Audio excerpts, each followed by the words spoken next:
documentaries and put them as permanent archival material there. Speaking of archive, it's a matter of some pride for us in India that 2 of his photographs are there in the Arctic archives, which are preserved, and they're supposed to last for centuries and centuries as a heritage of all mankind. And 2 of Benoy's photographs are there, buried in the Arctic, to last almost forever. I think that's a matter of some satisfaction that some cultural artifacts from India are also there, among other things. His recent work on yoga has been noteworthy. He's done a film on it. He's gone around the world showing it. And as you know, the interest in yoga is so high now that this documentation is really of great help and would be very, very interesting and helpful to all those interested in this. I can say much more about Benoy. He's also been a dear friend for many years, but therefore I will refrain.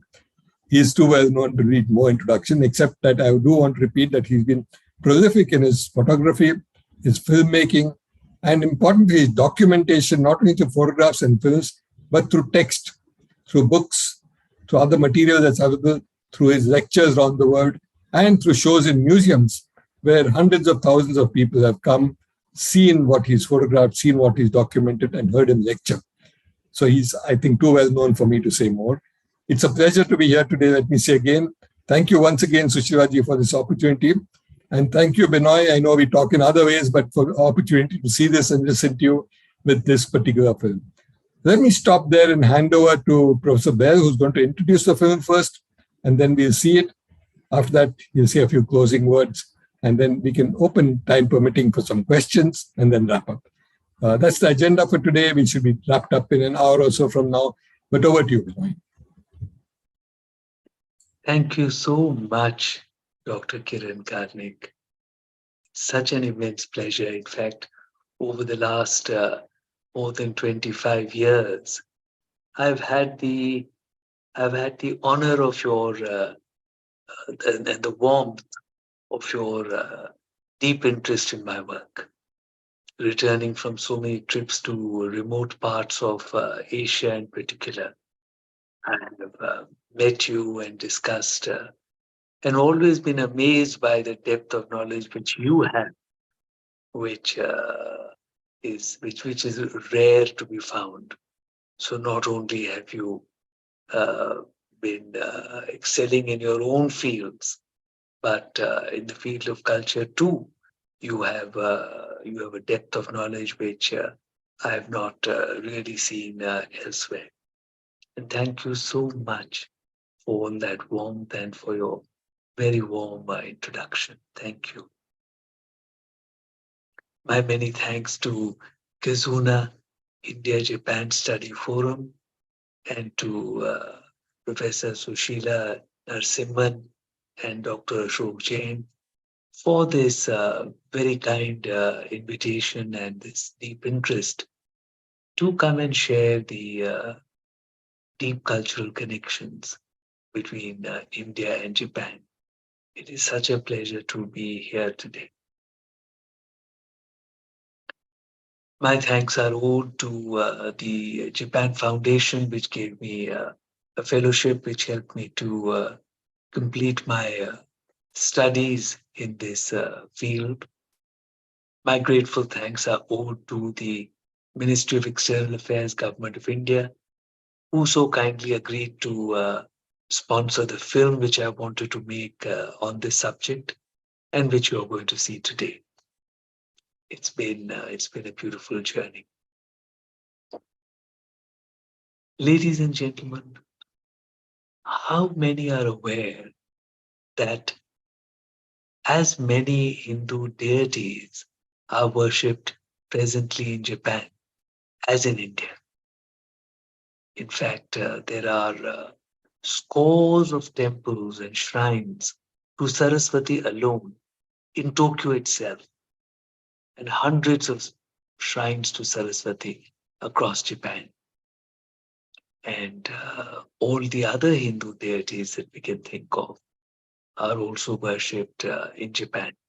Some of the oldest temple to Ganesha, which is actively in worship for continuously in worship for 1,000 years, is in Tokyo.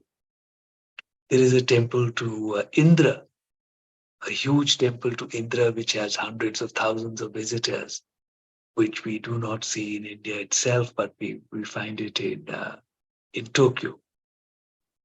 And as Kiran mentioned, in fact, before I go on to Sanskrit, I must say that about this worship of deities and Saraswati, it is fascinating to see that the Japanese have preserved ancient culture. So while we in India have evolved in our worship of Saraswati, and we worship her with the Veena as the deity representing inspiration, guidance, education, uh, the finer qualities of life, music, and so much else, which is the finer qualities of life. While we worship her as that today, the Japanese worship her as that with the Veena, which is symbolic of all this. But simultaneously, they continue to worship her also in bodies of water. Half the shrines to Saraswati are actually bodies of water, reminding us of the fact that Saraswati is originally the personification of the river by that name. So ancient knowledge is continued very beautifully in Japan. And as Kiran mentioned, Sanskrit. Uh, we we note that Homa, called Goma in Japan, is is takes place every day in at least 1,200 temples of Japan, if not more. And this Homa is accompanied by chanting in Sanskrit. Now, what is amazing is how do they chant in Sanskrit?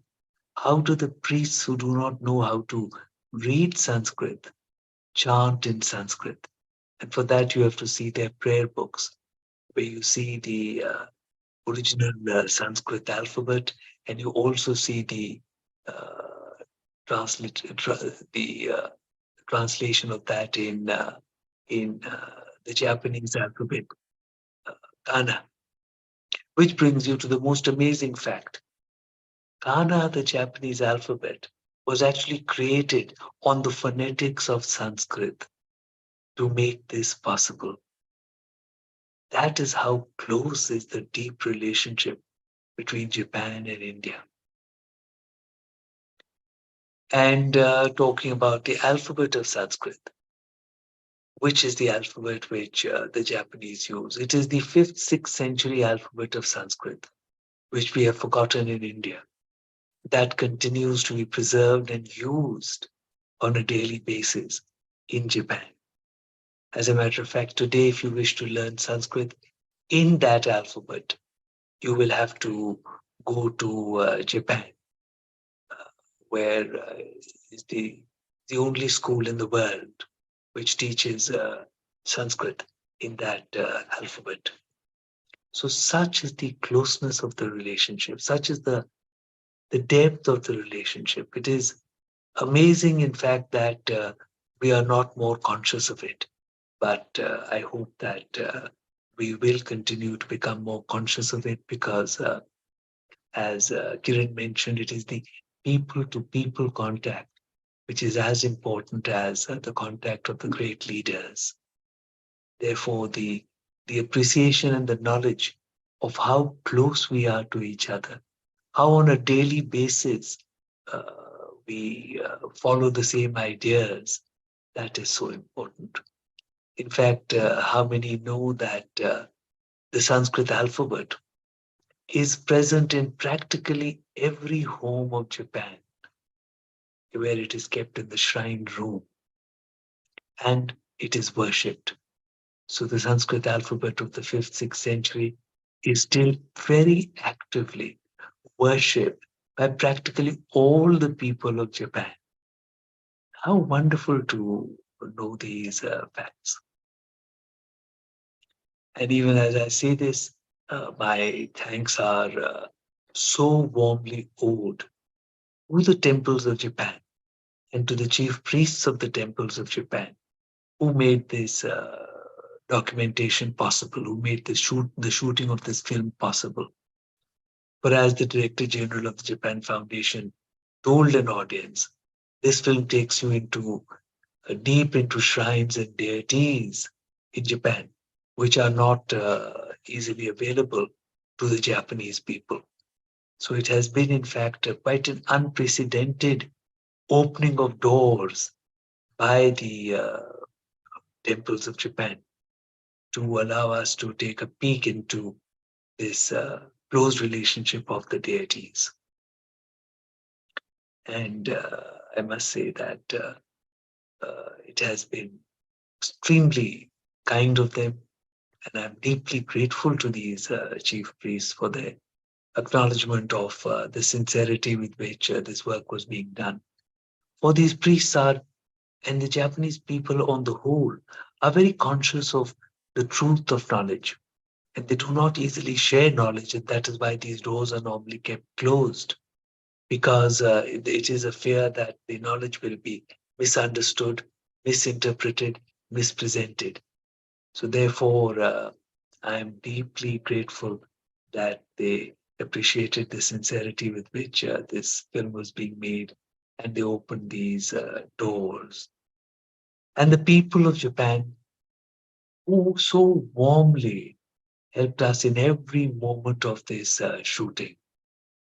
The people of Japan came forward, yogis came forward, scholars came forward. They gave of their time in an unlimited manner. It was amazing to see how, in the spirit of bhakti yoga, the people of Japan, very senior interpreter who interprets around the world for Formula One and things like that, people like that came forward. That is, I'm talking about Ms. Keiko Ito. I'm talking also about Chisato Nakayama, a young yogi. How these people came forward to spend of their own time and effort entirely. I think only in a way that only the Japanese can, in the spirit of bhakti yoga, to give themselves over, to dedicate themselves to helping and to making this difficult shooting possible across Japan. And I do believe that this is so reflective of the enormous courtesy of Japan. Courtesy which ancient India was a fine example of, and courtesy which is maintained till today in Japan. Courtesy, which is the underlying principle between kindness and caring and progress. Because one thing which we sometimes forget is that progress is also through deep cultural values. And it is these deep cultural values which I think we should observe, and we should observe in ourselves in India, and we should observe them in Japan, and we should learn from them to see that it is not only just culture per se, which sometimes we may not take that seriously, but all aspects of life which are nurtured by cultural values, by courtesy, by kindness. That is what makes life beautiful and worth the living for all. And it is this sharing of the values that make life so beautiful, which India and Japan have done so well. And I would request that the film may please be run now, and we'll come back to you after the screening of the film. Thank you so much.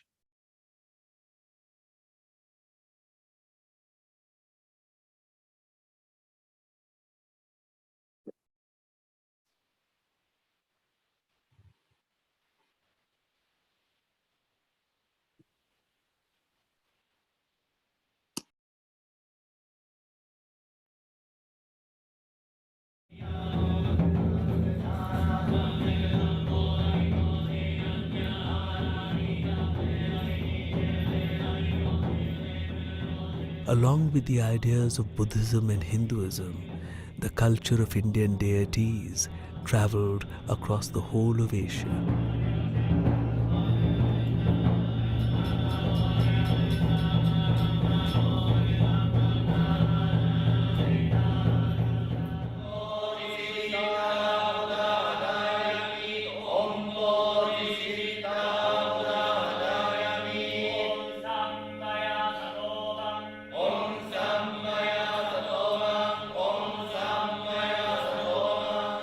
Very interestingly, more than 80% of Japanese gods are originally Indian gods.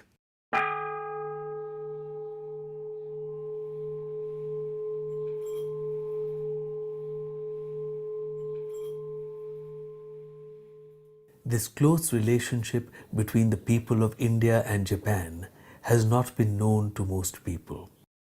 Well-researched books on the subject are also not available. Most of Japanese don't know. For example, I live in Kichijoji, in the outskirts of Tokyo.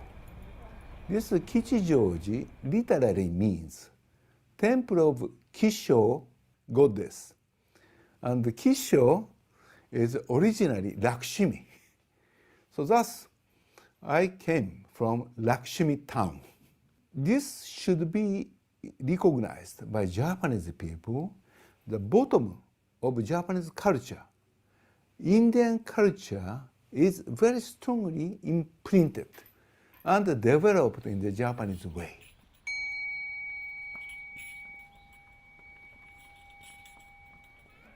The Todaiji temple at Nara is one of the oldest and most revered temples of Japan. The 48 feet high Vairochana here is the largest bronze statue in the world. Already in the 8th century, Indian Buddhist monk named Bodhisena has arrived to Japan, and he inaugurated the eye-opening the ceremony of great Buddha of Todaiji temple in 752. Bodhisena and Buddhasthira, they then went to a temple nearby, Dayanji, where they started the teaching of Sanskrit in Japan for the first time.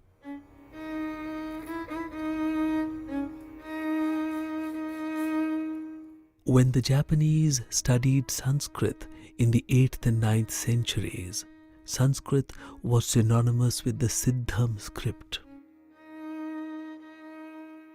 This was used for writing Sanskrit since the 5th century in India.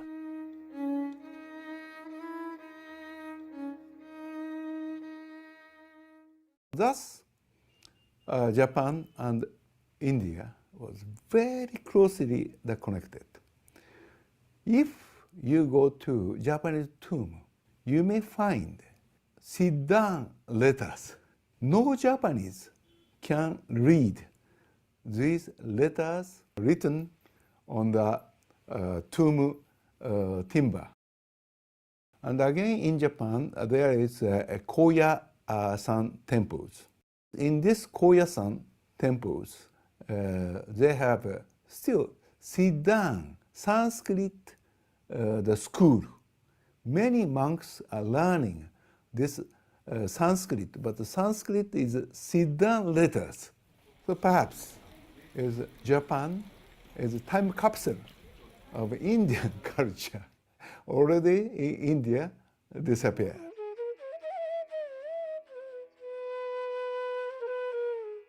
There is a deep relationship between Kana, the Japanese alphabet, and Sanskrit. The Japanese wrote Sanskrit through simplified Chinese characters, which developed into the Japanese alphabet, Kana. And this Japanese, the alphabet pronounced A, I, U, E, O, like Sanskrit, exactly as the Sanskrit. In Japan, they also use the Indian letters for writing of sacred syllables or bijaksharas, which have the power of mantras.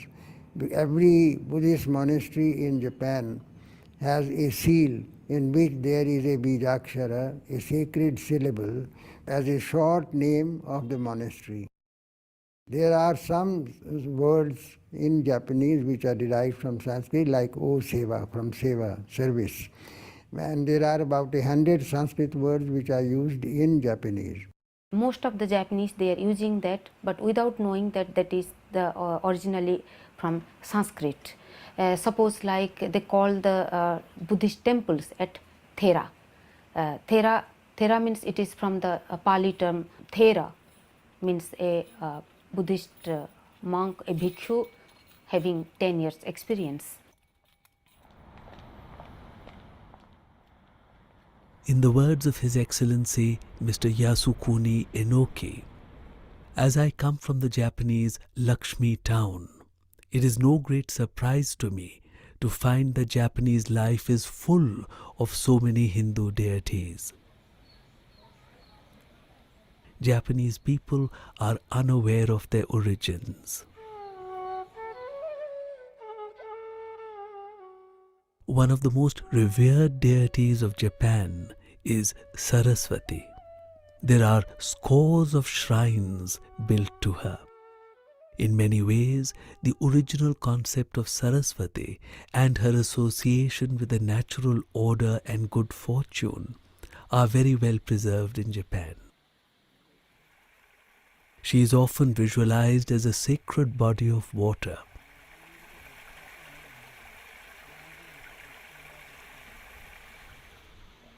In Japan, we find the continuance of so many early ideas of Indian philosophy.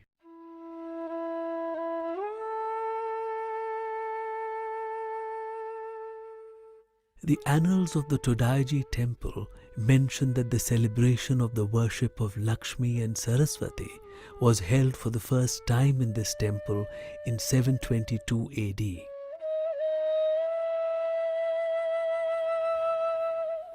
Ever since, it has been an annual celebration. In 1836, Saito Sachio wrote a guidebook to the Edo area or modern Tokyo. Saraswati was mentioned as the most popular deity here at that time.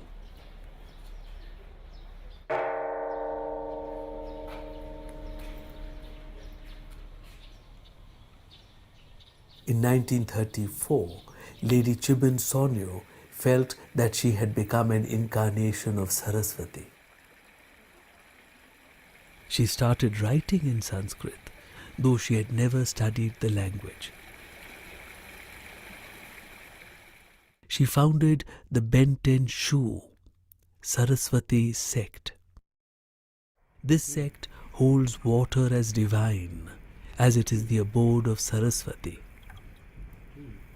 We are reminded that Saraswati is the personification of the great river which once flowed in India. Benten Shu also worships her to bestow eloquence and learning.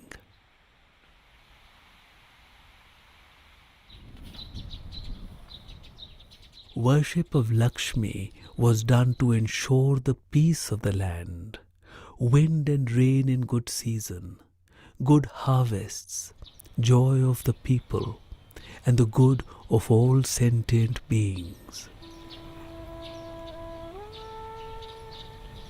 The great intellectual genius of Japan was Kukai or Kobo Daishi of the 9th century. He learnt the Sanskrit script from the Kashmiri Acharya Prajna.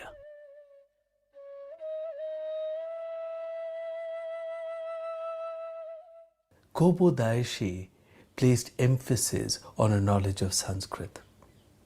He said that the Japanese have had to rely upon translations to study Buddhism. However, the true words in the original language are exceedingly important. Every word has a profound meaning.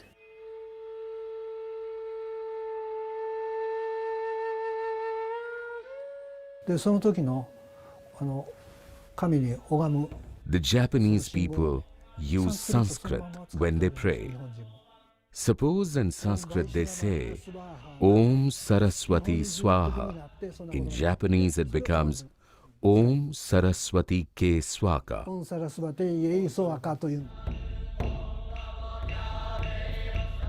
その礼拝の仕方も In Japan, they are preserving the old Indian tradition because they are following the ancient scriptures. They are also doing the puja and the mudras as well as the sadhana. ムドラーですねムドラーもしてねそして There is nothing called Japanese or Japanese elements in these. It is the Indian Buddhist Tantric tradition. ストートラもありますそれを持って礼拝して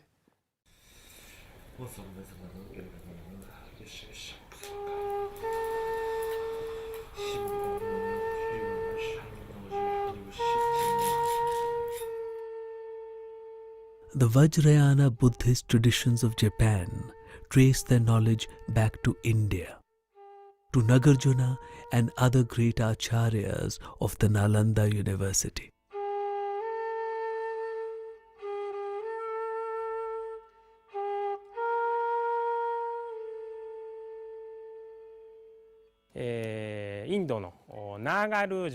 Nagarjuna is known as Gujio in Japan. Without his teaching, the Buddhism of the great vehicle would not have existed.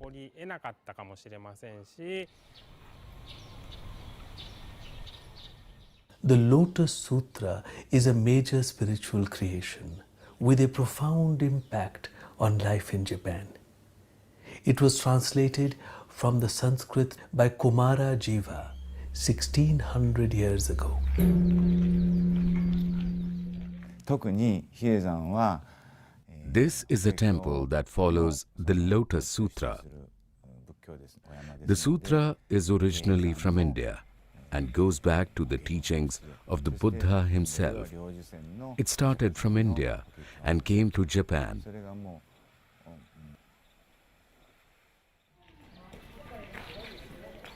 A temple is dedicated to the deity Indra in the Shibamata area of Tokyo. It is a most important Indra shrine today. 長栄山大教寺のご本尊でありまして This temple has 200,000 visitors on the new year alone. There would be about 2 million visitors every year. 1629年 Varuna has been worshipped in many temples in Japan to prevent droughts, typhoons and floods which occur often in Japan. A shrine was dedicated to Varuna in the Fudodo Sanctuary in Tokyo in 1836. The temple also has a representation of Kamadeva. He is worshipped by many young couples. There are many temples dedicated to Yama in Japan.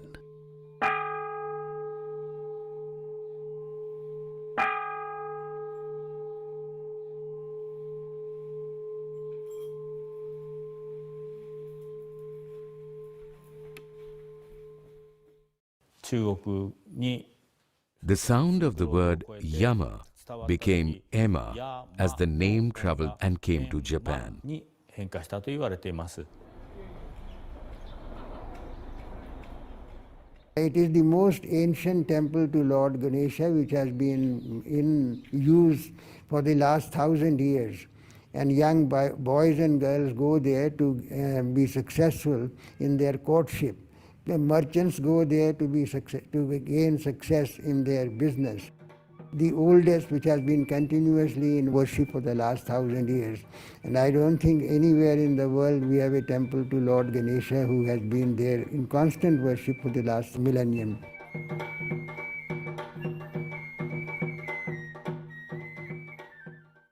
In the 7th century, Prince Shotoku created the nation-state of Japan after vanquishing his rivals. He took the term Tenno for emperor from Sanskrit texts. And at the same time, he also wrote down a constitution for his country in 17 articles.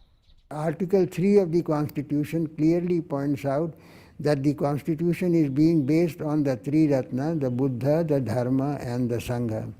This is the first Asian constitution ever written.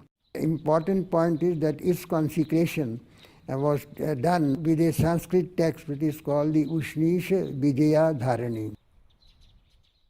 The Sanskrit manuscript used for the consecration of the constitution would have been obtained from the Hindu kingdom of Champa in Vietnam.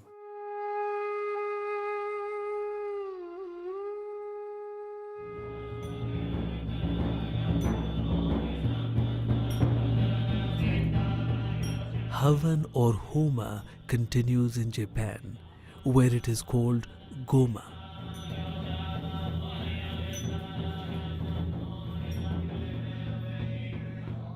Goma in the Shingon and Tendai Buddhist sects of Japan has striking parallels with early Hindu rites of Agni worship. There are also deep similarities with the later Tantric tradition.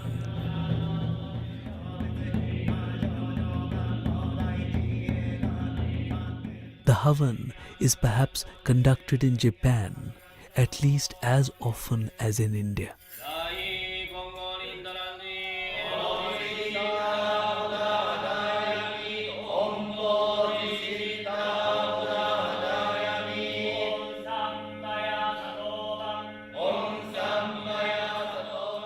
The Tantric Shingon school of Japan sings Sanskrit hymns.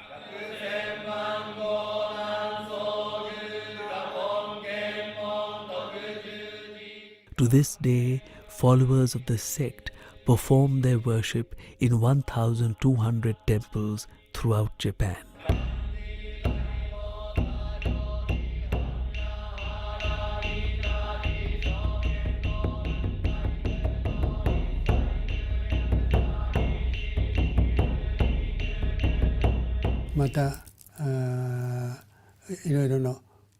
Esoteric Buddhism is from India, and the big philosophy of the universe is, of course, from India.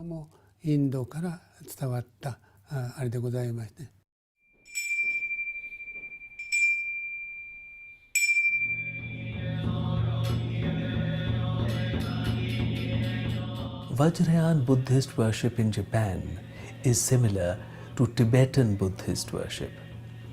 However, the Japanese tradition has preserved some early Vajrayana rites.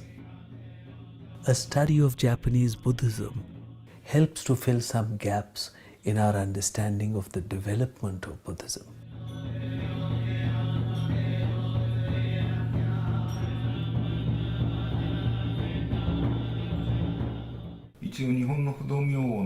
There are 4 types of Shingon mantras or Fudo-myu in Japan. These are the mantras used in Japan which are not in the Japanese language. They are taken from the Sanskrit language of India. In Sanskrit, Fudo is called Achalanatha. He seems to have his origin in the Hindu deity Shiva. The Myu is called Vidya Raja in Sanskrit. Here, it can be safely stated that Fudo-myu has his origin in the Hindu deities of India.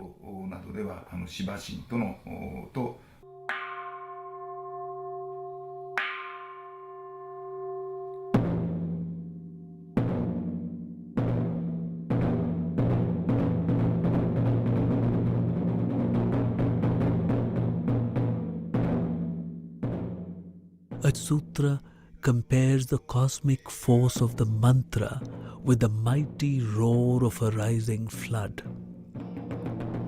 The mantras were transcribed into ideograms, and to conserve their full power, they were also written in Siddham. Indian letters to a Japanese are sacred and stand for divine beings. To this day, the Japanese write mantras in Siddham.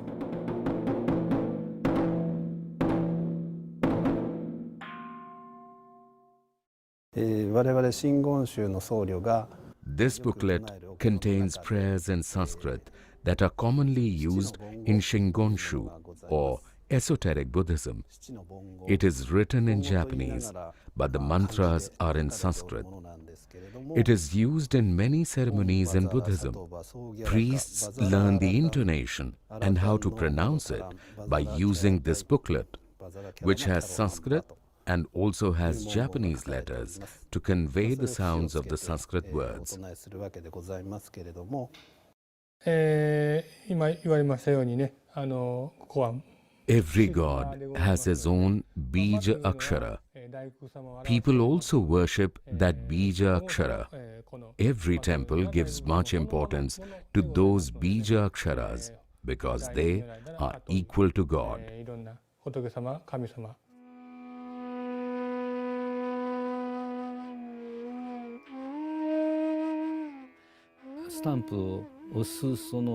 Visitors bring an album. We call it Shinchin. The visitors go to various temples and collect these Siddham stamps in the albums. These albums are like holy books for the people.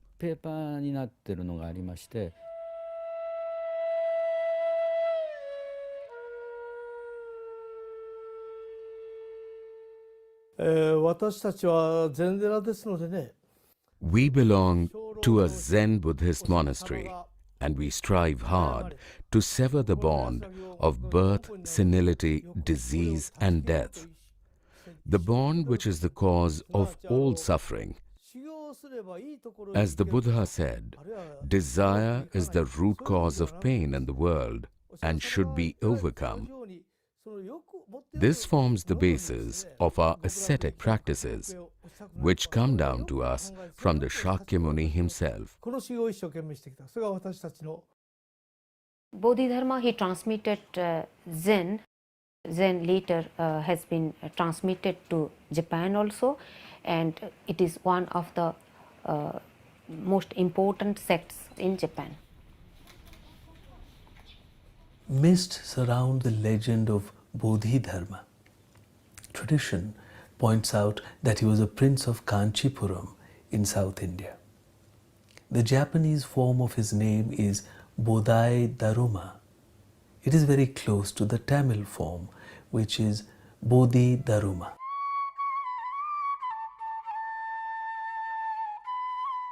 Zen was introduced in the 6th century. It was a wordless tradition, directly pointing to the human mind and the perception of one's true nature. Zen was taken to Japan in the 12th century by Isai. Its influence on Japanese art, attitudes, and language has been profound. Zen Buddhism became very popular because it says that life is a fleeting phenomenon. And the samurai, when they went to war, they were never sure that they will come back. In this feeling, they go to war and there is no fear of death. So fearlessness in war was a very important contribution of the Zen tradition. And if you sit down, and when we sit down in a Zen monastery, you have to really do a very hard penance. And hard work in Japan is perfection. So it is the Zen tradition gave them a perfection in work. Force became a very important part of the modern development, perfection in everything.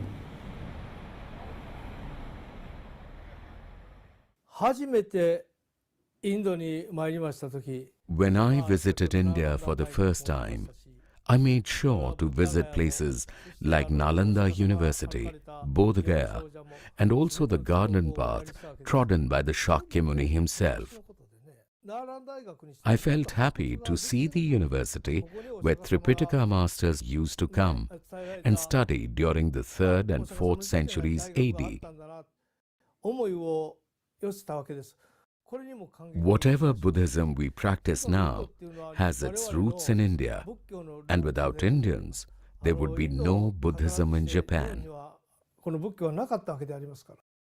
インドでも日本でも So many deities are common in India and Japan, and people are worshipping them in both the countries. 共通しているということはまさしく The hearts of the Indian people and the Japanese people have the same base. つながっている一つの証ではないかと思います。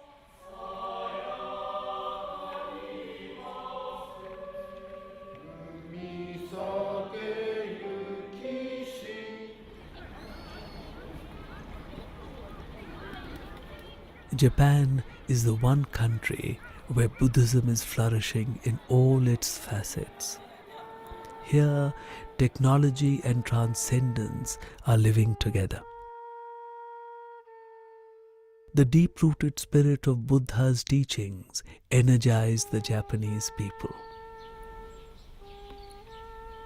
Buddhist temples are numerous, and vast numbers of people visit them every day.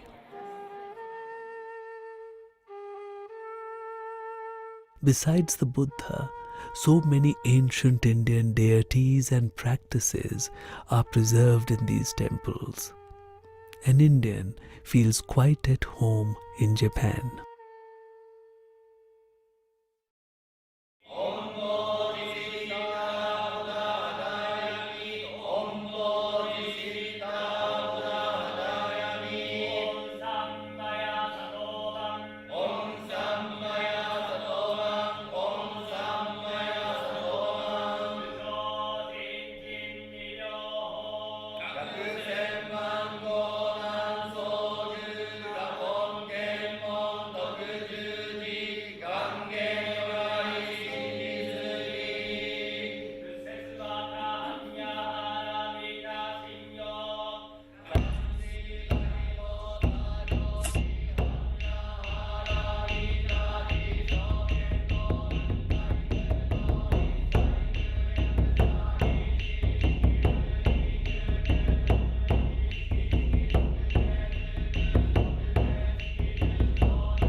Thank you, Benoy. So delightful to see that theater.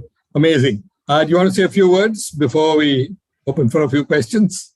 Thank you. Yes, please.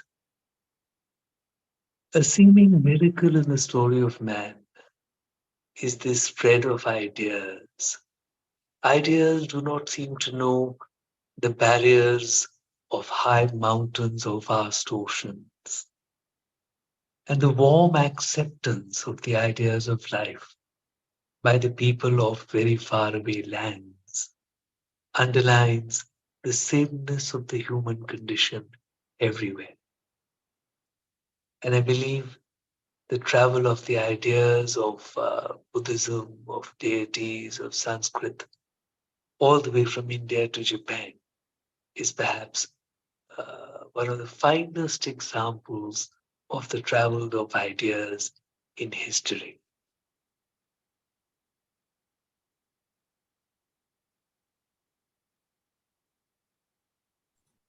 Yes, please. We could take some questions. Thank you, Benoy. Very, very well said. A grand ending to that film. We do have some time for questions. So questions or very brief comments would be welcome.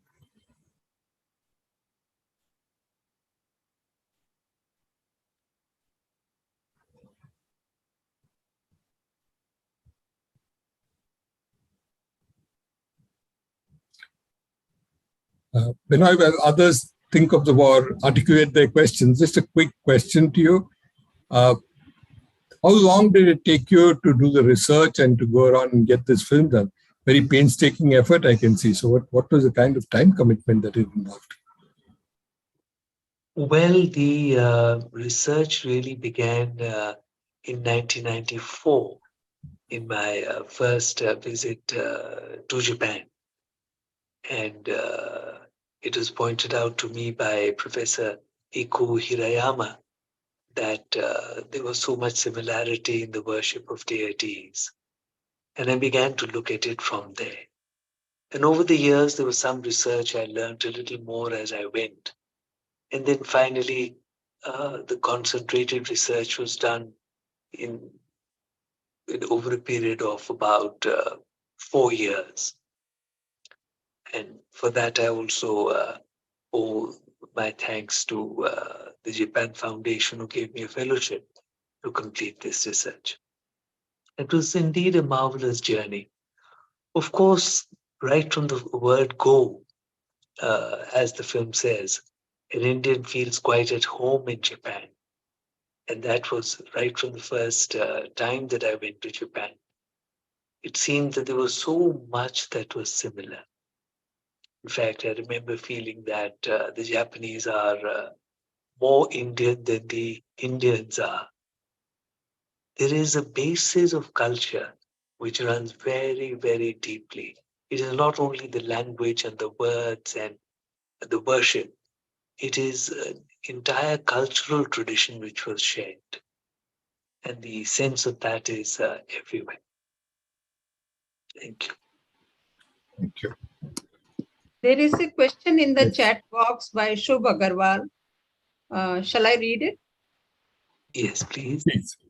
How did Zen come to existence, and how were they influenced to do everything with perfection from the concept of Zen? Yes. Zen actually is dhyana Buddhism, which first traveled from India to China, and then from China to Japan. In China, it was called Chan Buddhism, and in Japan, it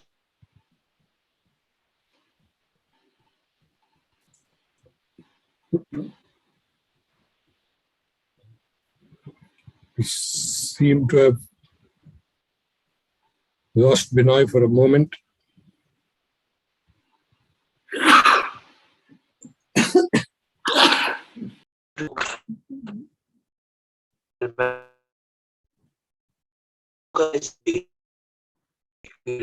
look something and religion. It is dhyana, and it is from dhyana that we develop concentration. By putting away the noise and glamour of the material world around us. It is by putting away the desires. It is by putting away the wall of so many things around us. We learn to focus on that which is true, on that which is within. And therefore, that which is beautiful and true, and therefore that is where the perfection comes from, or from concentration. It is a whole tradition of concentration. Thank you. Benoy, we lost you for a few moments there, and I think your net connection is bad. I hope it will improve in a few seconds. But meantime, if there are other questions, Dr. Ashok Jain, do you have a question? Yes, please. May I? Yes, please. It's a fascinating sort of description of intermingling of so-called Hindu deities with Buddhism. Sanskrit Can you hear me? Yes, I can hear you. Yes, okay. Now, I think this is something very, very, very Japanese, to be able to assimilate ideas from different sources and then recreate it in their own fashion and practice it in their own fashion. And more importantly, I think these messages and understanding are conveyed in a fashion which are practiced, whether it's in production systems or in social relations. And to me, this is fascinating that nowhere do we see the kind of unabsorbed manifestation of images and so on and so forth. And this, I think, is not simply the influence of, it is influence of Indian culture and exposure, but I think the ability to absorb and evolve, isn't it something to do with their also cultural contact with China? I think there is a kind of the social, the social absorption of this is not, it's basically Confucius kind of a thing. I don't know whether I'm able to explain myself. But do you get it, Professor Behl? Yes, thank you very much, Dr. Jain. Actually, when we look at ancient India, we realize that there was actually nothing called a separated religion of Buddhism or Hinduism or Jainism. If you look at the inscriptions which survive from ancient India, and much more than 95% of all the history of ancient India is known only from these inscriptions. Now, if you look at these inscriptions, you realize that in every single family that we know about from ancient India, there was somebody who was worshipping so-called Buddhist deity, there was somebody who was worshipping so-called Hindu deity, or a Jain deity. So the idea of separated religions is really a colonial construct. And therefore, you find that what the Japanese are doing is simply taking forward what you see at the most ancient Buddhist stupa railings. If you go to the earliest surviving Buddhist stupa railings, those of Bharut, which are kept in originally from central India, which are now kept in the Indian Museum, Kolkata, or if you look at the railings of the earliest stupa at Sanchi, you find all this. You find, in fact, that the earliest depictions of Lakshmi that exist were not in Hindu context, but were actually at the Buddhist stupas. So the Saraswati is in the Bharut stupa railing. And the other earliest Saraswati that is seen is from the Jain stupa at Behl, near Mathura. That, of course, makes one realize another myth which has been created. Jains had as many stupas as the Buddhists.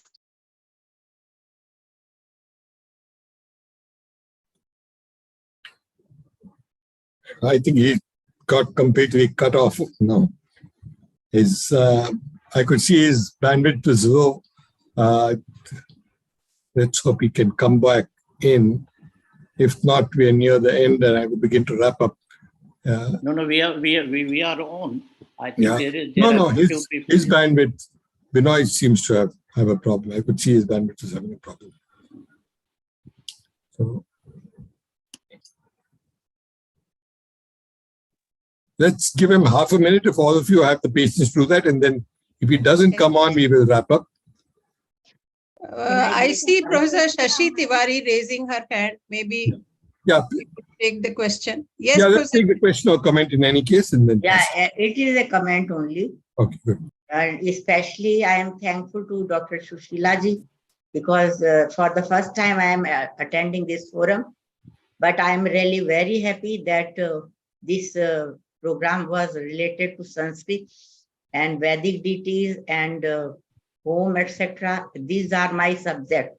Actually, I am a student of Vedic literature, so all these things were my subject, and I am amazed.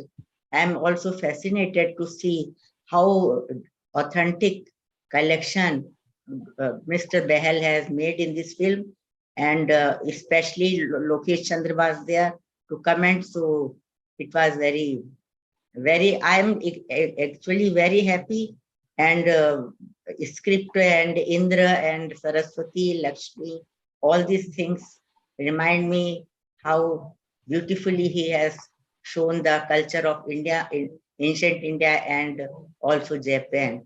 And one more thing I especially came to know from this film, that there is a temple of Indra, because Indra is the biggest deity in the Rig Veda, but any temple is not in India. So it is in Japan. This is a great information for me. And regarding Saraswati, what he was mentioning is perfectly all right.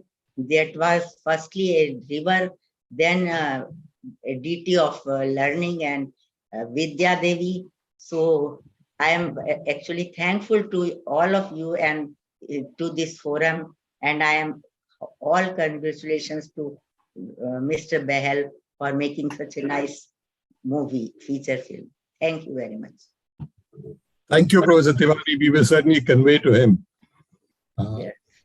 I think He's there's there. one. He's there. Oh, he's there. Okay, good. There is one more question at least I see. Yes. Shall I read it out? Yes, please. Mr. Behl, you have to unmute yourself.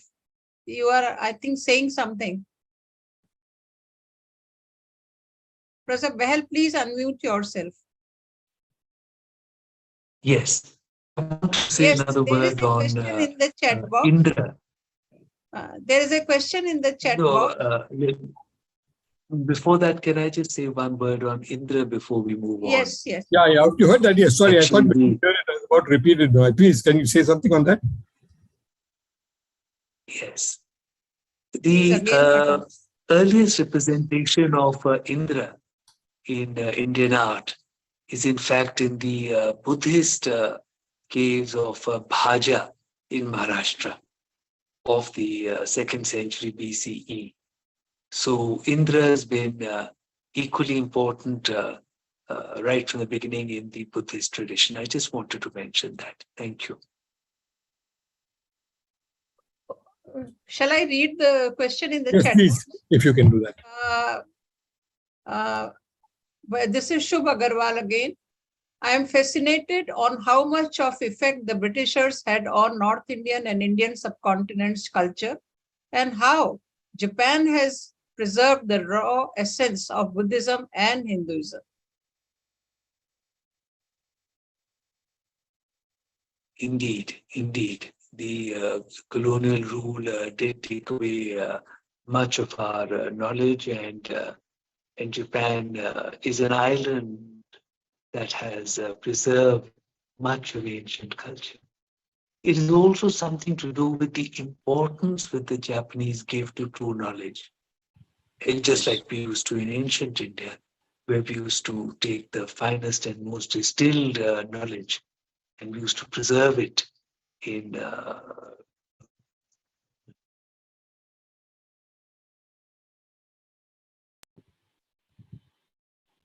Yeah.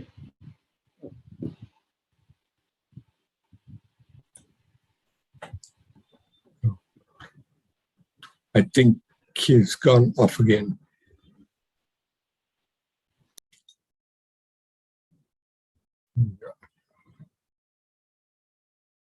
Are there any other questions, Sushila ji, or should we begin to wrap up? I think we can wrap up. Okay. Okay, just in closing, a few comments. And I'm very pleased and delighted that, this thing went through very smoothly, except for the last few minutes, which is unfortunate. But everything else was good. So I think the audience we have had here, I'm assuming you all enjoyed the film.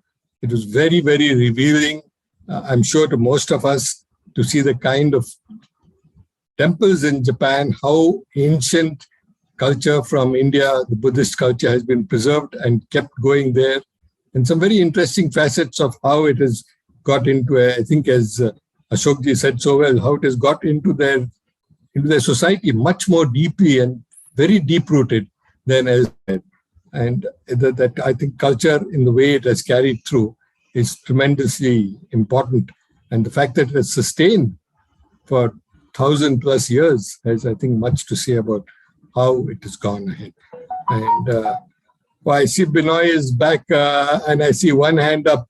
Do you want to take one more question, Sushilaji, before I just close off as about to close? Professor Miki Nishioka, I think she wants to ask the question. This will be the last question. Yeah. Is it all right, Professor Behl? Yes. Go ahead. Professor Nishioka, please.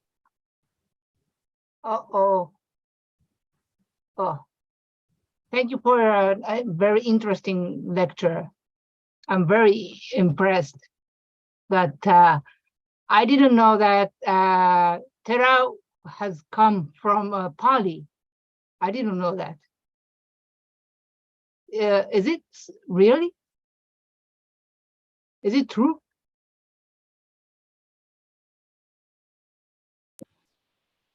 Professor Behl, Professor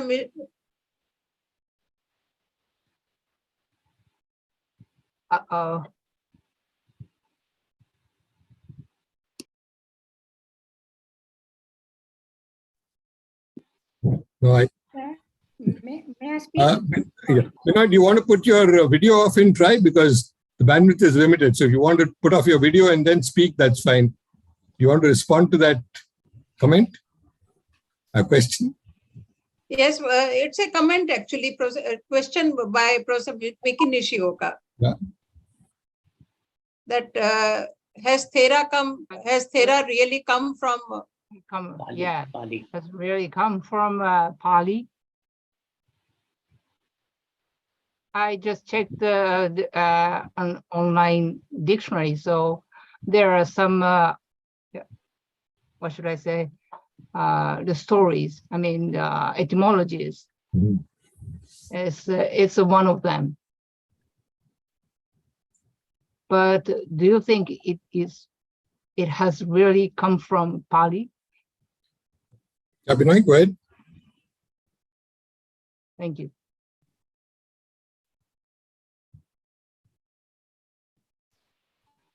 Maybe Professor Nishioka, you could send an email in case. Yes. Thank you. Yeah. I will ask him directly. Yes. Thank you very much. Maybe we'll get you an answer on that from Benoy. Yeah. Meantime, I think we will have to wind up now. And so once again, a special word of thanks to Professor Behl for a very, very interesting film and equally interesting comments to start with. As I said at the end, we had a bit of a problem, but he did get to answer some of the questions and add something to the film and what we saw. So it's a very amazing story, which I'm sure many people, including me at least, didn't know at all. The depth of interaction that has taken place, the level of absorption in Japan and Japanese society of the kind of exchange that have happened. And most interesting of all, how did all this happen so long ago at such a long distance? Today, with the kind of thing we are doing today, with the internet and global communication connectivity via satellite or optical fiber, it's so easy.